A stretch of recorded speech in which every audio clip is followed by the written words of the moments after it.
Hey, what's up guys, Rev here. So today we're going to go over some good anime related news, and of course when there's good anime news, especially some news that involves collaborations with VTubers, there's going to be a lot of people angry. So today we're going to have two things going on. We're going to celebrate some good news, and we're going to poke fun at people angry about it.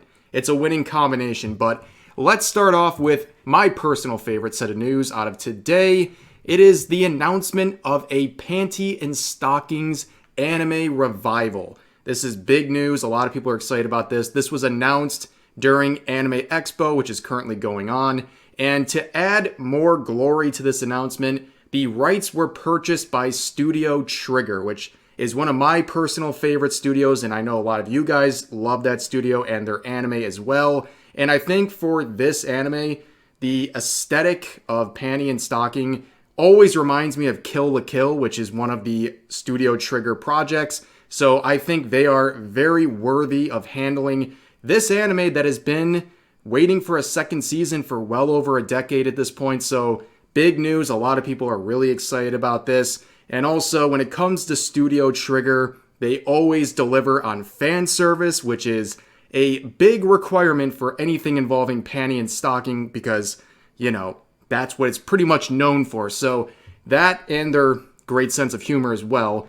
But this is big news. A lot of people are excited. But of course, a lot of people are quite angry about this because why wouldn't they be? So you have tweets like this saying, huge day for unfunny people. Well, here's the thing. I think this is a huge day for a lot of annoying people. And some people might be even celebrating this because I think Panty and Stocking is one of the greatest litmus tests of people, whether it shows that they're antis or it shows that they're just tourists who don't understand the anime and franchises that they're fans of. There are tons of antis who cry about anime and drawings all day and night who claim to be Panty and Stocking fans, right? Where the two main characters are underage and there's a heavy amount of fan service. For some reason, they know so little about Panty and Stocking, but somehow make it their whole personality online. It's a very weird dichotomy that I see all of the time. So it's a good test. So I think this is going to be very interesting.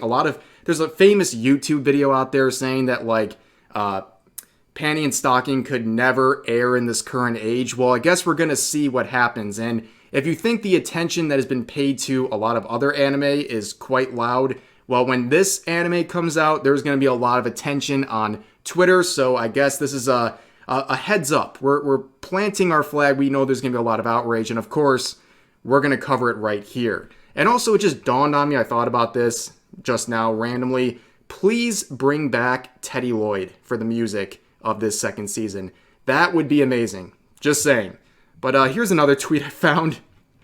Over the original tweet, this person quote retweets saying, hashtag women's rights are human rights.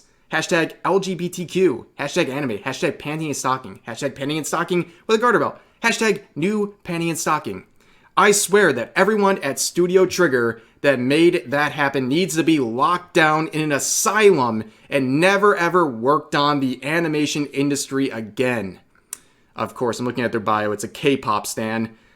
This is pretty unhinged. If anyone needs to be in an asylum, it's someone doing this hashtag women's rights over an anime announcement.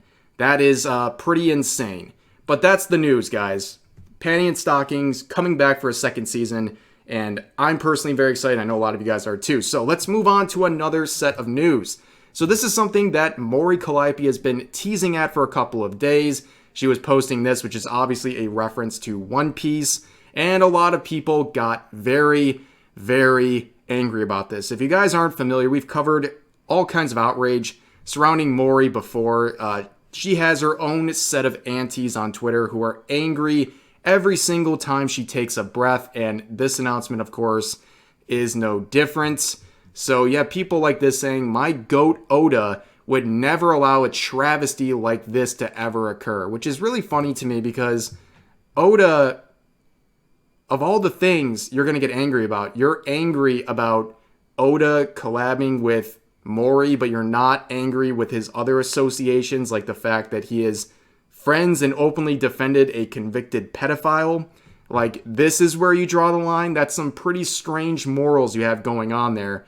But There's other angry quote retweets, but honestly, at this point, do we really want to pay too much attention? It's an exciting event, and of course, yesterday it was announced what this is going to be, and it's going to be a special concert with Mori, of course, and it's interesting. I mean, what is she going to sing? And also, a lot of people are theorizing what kind of an involvement she might have in the live action of One Piece that is coming very soon, and maybe she sings the opening theme or something like that. Who knows?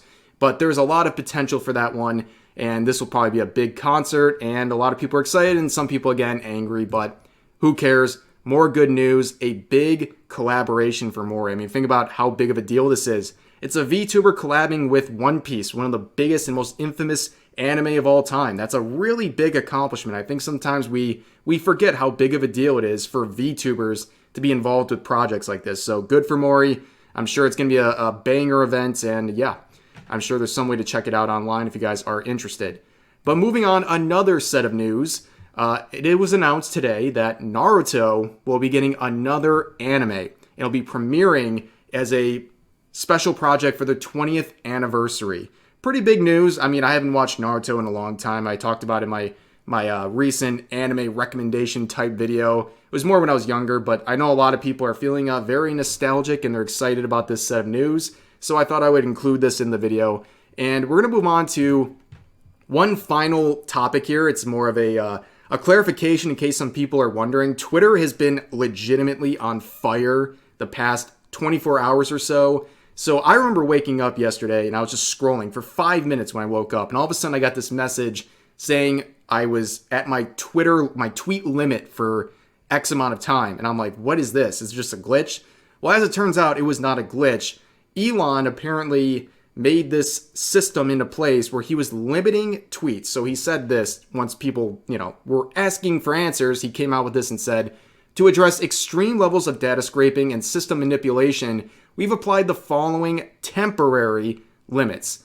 Verified accounts are limited to reading 6,000 posts a day. Unverified accounts limited to 600 posts a day. And new unverified accounts, 300 per day. So it doesn't probably sound too bad, like 600 posts, but dude, I can scroll through 600 posts in like 5 minutes. I mean, a lot of times I'm just scrolling for art, like on my personal time. I'm just trying to look for cute anime girl art. So like if I don't see art, I'm scrolling, and I can burn through hundreds of tweets in a few minutes. So only 600 posts a day is really rough. Like basically, Twitter was unusable for unverified users. I'm not a Twitter Blue subscriber, so I only get 600. And most people are not Twitter Blue subscribers, so they only get 600. That's pretty rough. And even the 6,000 is crazy because 6,000 goes pretty quick too. And also, those are verified accounts. They were paying to get limited. They're paying for this website, and they were still getting limited to 6,000 a day. That's crazy.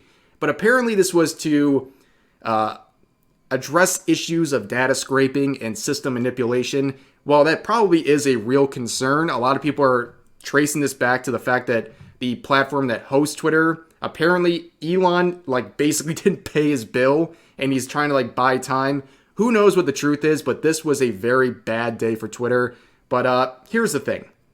I understand the hysteria, but also they did say temporary.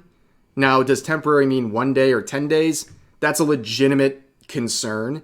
But a lot of people are acting like this was doomsday and completely ignoring this temporary thing. Twitter users not having any sort of reading comprehension, well, that's not very surprising.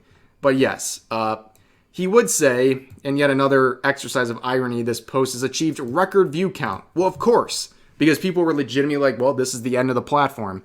But nonetheless, I think this is pretty obvious what it is. I think no matter what it is, whether there's a justification for it or not, the overall goal is to get more Twitter Blue subscribers. He's trying to get his money back, and it didn't work for me. I'm not doing it. I just close out of the app once I get restricted. But it seems like things are starting to get a little bit normal again, which is good. But it is funny to see so many people saying that they're going to leave the platform. And this is legitimately, this kills the experience, right? If you actually care about Twitter, this 600 post limit or even the 6,000 one would completely ruin your experience. And yet all of the people who cry about Elon Musk all day, all the people who cry about how evil and toxic certain things on Twitter are, they didn't go anywhere. Okay, they stayed and kept refreshing, waiting, hoping some minutes a new set of tweets will come out and they're unrestricted. Yeah, nobody's leaving Twitter. That's the thing. It's not even like me standing Elon Musk. I'm not even doing anything like that. I think this was a terrible decision on his behalf. And one of many terrible recent decisions by Elon Musk involving Twitter. But we have to be honest, nobody's ever leaving Twitter. People are addicted to this app, and there's really no legitimate alternative. There's no real competitor, and people are just going to stick with this app no matter what. They will stick with it until it's literally shut down, and that's the reality of it. And people will sit here and say how evil Elon Musk is, and yet they can't go one day with even a limitation on the amount of time they spend on Twitter. But nonetheless, I just wanted to clarify that. That was kind of a crazy experience the last 24 hours. But that's going to do it for this video. Some good news today, some good anime news. And as Anime Expo rolls on, maybe we'll get some more good news. So stay tuned for that. But that's going to do it for this video. Share all of your thoughts about today's topics in the comment section down below. Hope you enjoyed the video, and I'll see you next time.